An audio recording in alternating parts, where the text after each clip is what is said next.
تحریک میں عملاً شریک ہوں گے۔ اللہ اکبر۔ اور وہ کس طرح ہو؟ اللہ اور اس کے رسول کے ساتھ ہمارا تعلق اگر مضبوط ہوتا ہے تو اتمام دین ہوگا۔ پہلی بات یہ بات ذہن میں رکھ لیجئے گا، دین کبھی بھی مغلوب نہیں ہوا، دین غالب رہا۔ علماء نے اس پہ گفتگو کی، امام قرطبی نے لکھا، دلائل و براہین کی روشنی میں دین ہمیشہ غالب تھا۔ سیاسی طور پہ ہم مغلوب ہوئے اور ٹیکنالوجی میں ہم مغلوب ہوئے، مختلف جگہوں پہ مختلف ذرائع میں ہم مغلوب ہوئے، لیکن اپنی فطری صداقت کے اعتبار سے دین کبھی مغلوب نہیں ہوا۔ الاسلام یعلو ولا یعلی، اسلام ہمیشہ سربلند ہے اور کبھی بھی یہ نیچا نہیں رہا۔ آج تو 1 ارب 80 کروڑ مسلمان بستے ہیں، جب مکے کی گلیوں میں بلال حبشی کی پشت پہ کوڑے برس رہے تھے، اسلام اس وقت بھی غالب تھا، اس وقت بھی اسلام غالب تھا۔ تو اسلام مغلوب نہیں ہوا۔ سیاسی طور پہ ہماری مغلوبیت ہے، دیگر عنوانات سے ہماری مغلوبیت ہے، اسلام اپنے فطری مزاج کے ساتھ غالب ہے۔ تو اس کو ہم غالب کیسے کریں؟ اللہ اور اس کے رسول کے ساتھ ہمارا تعلق مضبوط ہونا چاہیے، سطحی نہیں ہونا چاہیے، ہمارا تعلق مضبوط ہونا چاہیے۔ اور ابھی محبت کے عنوان سے بہت ساری باتیں تشنہ رہ گئی ہیں۔ ہماری محبت نعروں تک محدود نہیں ہونی چاہیے، ہماری محبت صرف ہمارے لباس اور ہماری وضاحت تک محدود نہیں ہونی چاہیے، ہماری محبت ہماری ظاہری جو ہے وہ ہمارے ظاہری تہور تک محدود نہیں ہونی چاہیے، بلکہ محبت رسول کا تقاضا یہ ہے کہ ہماری روحیں بھی حضور کی غلام ہونی چاہیے، ہمارا جسم بھی حضور کا غلام، ہمارا طرز زندگی، انداز معاشرت، اٹھنا بیٹھنا، رویے، شادی بیاہ، مرگ، سب کچھ حضور کی غلامی کے سانچے میں ڈلی۔ میرے استاد فرمایا کرتے تھے، یہ نہ ہو کہ لوگ تمہیں پوچھیں تم کون ہوتے ہو اور تم کہو کہ ہم مسلمان ہوتے ہیں، یہ دیکھو مذہب کے خانے میں اسلام لکھا ہے، یہ دیکھو ہم حضور کے غلام ہیں اور یہ ہم حضور کے نوکر ہیں، اور یہ دیکھو ہماری پہچان، اور اپنی کوئی نشانی پیش کرتے پھرو۔ آپ فرمایا کرتے کہ صاحبوں نہ کسی کو پوچھنا پڑے نہ تمہیں بتانا پڑے، تم دور سے آ رہے ہو، لوگ پہچان کے کہیں دیکھو حضور کا غلام آ رہا ہے، نور آنکھوں میں تو چہروں پہ اجالے ہوں گے، مصطفیٰ والوں کے انداز نرالا۔ اور میں ایک اور بادیار نعرے پھر لگا لیں گے، پھر کبھی موقع، یہ کوئی فرض نہیں ہے، میری بات سن لیجئے، میری بات سن لیجئے۔ تو دوسری بات میں کہنا چاہتا ہوں کہ یہ نہیں ہے کہ تم دور سے نظر آ رہے ہو تو دور سے تم مسلمان لگ رہے ہو، لیکن قریب آؤ تو کچھ اور لگو۔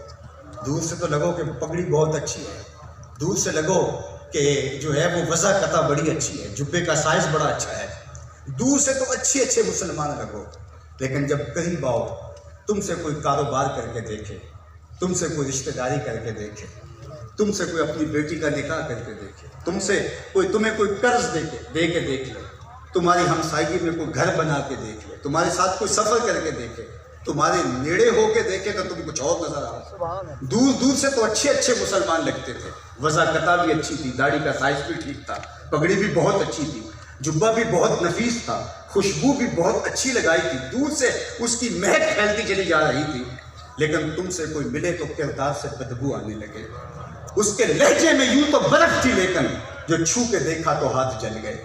یہ نہیں کہ تم دور سے اچھے مسلمان دکھائی دو، لیکن قریب آؤ، تم سے کوئی مل کے رشتہ داری کر کے دیکھے تو تم اچھے نہ لگو۔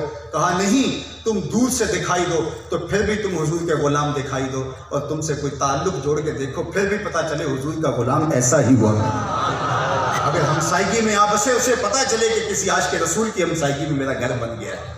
اگر وہ تم سے کاروبار کر کے دیکھے، اسے پتہ چلے کہ میں حضور کے غلاموں کے ساتھ کاروبار کر رہا ہوں، میری زندگی کے تیور ایسے ہونے چاہیے، تو دور سے بھی تم حضور کے غلام دکھائی دو اور قریب سے بھی حضور کے غلام دکھائی دو۔ دوسرا کام آپ نے جو کرنا ہے وہ کتاب اللہ سے ربط کو اپنا مضبوط کرنا ہے۔ جتنا مضبوط ربط قرآن سے قائم ہوگا، امت اوپر چلی جائے گی۔ صرف نعروں سے نہیں، صرف باتوں سے نہیں، میری گفتگو سے نہیں، اس اجتماع سے نہیں، آپ نے قرآن سے اپنے ربط کو مضبوط کرنا ہے۔ کوئی دن آپ کا نہ گزرے قرآن کے بغیر، قرآن کے بغیر آپ کی ایک شب نہ گزرے، چاہے ایک رکوع ہی تلاوت کرو، لیکن قرآن کے ساتھ جڑے رہو۔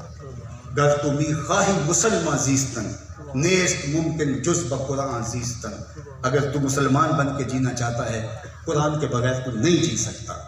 بلکہ آگے چل کے کہا، فاش می گوئم آنکھ در دل مزمرست یہ کتابیں نیز چیزیں دیگر است۔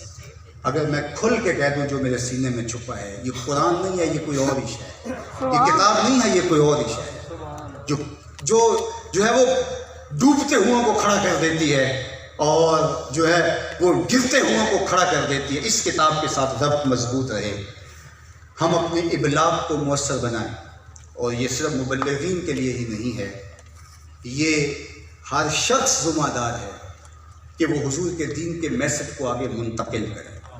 علامہ اقبال علیہ رحمہ کے جو فلسفے کے استاد تھے آرنلڈ، انہوں نے پریچنگ آف اسلام کے نام سے کتاب لکھی تھی، تو اس میں اپنی یادداشتیں مرتب کی، تو اس میں انہوں نے لکھا کہ بر صغیر پاک و ہند کے اندر بھی میں نے دیکھا اور پوری دنیا کے اندر اسلام اتنی تیزی سے کیسے پھیل گیا، اس کی وجوہات کیا ہے۔ تو انہوں نے ان کی وجوہات بیان کی۔ ایک وجہ یہ بیان کی کہ اسلام کے پھیلنے کا ایک سبب یہ ہے کہ اسلام تبلیغ کا ٹھیکہ کسی ایک فرد کو نہیں دیتا۔ جس طرح ہندوؤں کے اندر 4 جو ہے وہ گروہ ہیں، ان میں سے ایک گروہ تبلیغ کر سکتا ہے، 2 سن سکتے ہیں، اور ایک کو سننے کا حق بھی نہیں ہے۔ اسی طرح جو ہے آپ یہودیوں میں دیکھ لیں، عیسائیوں میں دیکھ لیں، یا فادر ہوگا یا نن ہوگی یا ان کا پادری ہوگا جو تبلیغ، ہر بندہ تبلیغ اٹھ کے نہیں کر سکتا۔ لیکن اس امت کے اندر حضور علیہ السلام نے حجۃ الوداع کے موقع پر 1,44,000 لوگ موجود تھے، اور ان سے کہا فَلْيُبَلِّغِ الشَّاهِدَ الْغَائِبَ، جو یہاں موجود ہیں میرے اس پیغام کو اٹھا لے اور پوری دنیا پہ پھیلا دیں۔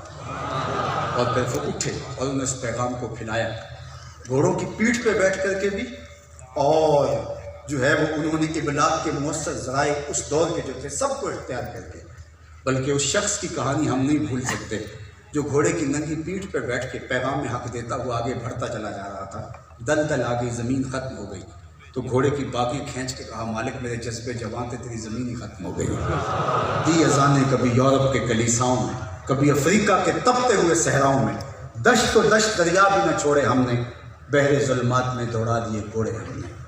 لیکن میں نے لفظ بولا مؤثر تبلیغ کا انداز ہوگا تو اثر انداز ہوگا۔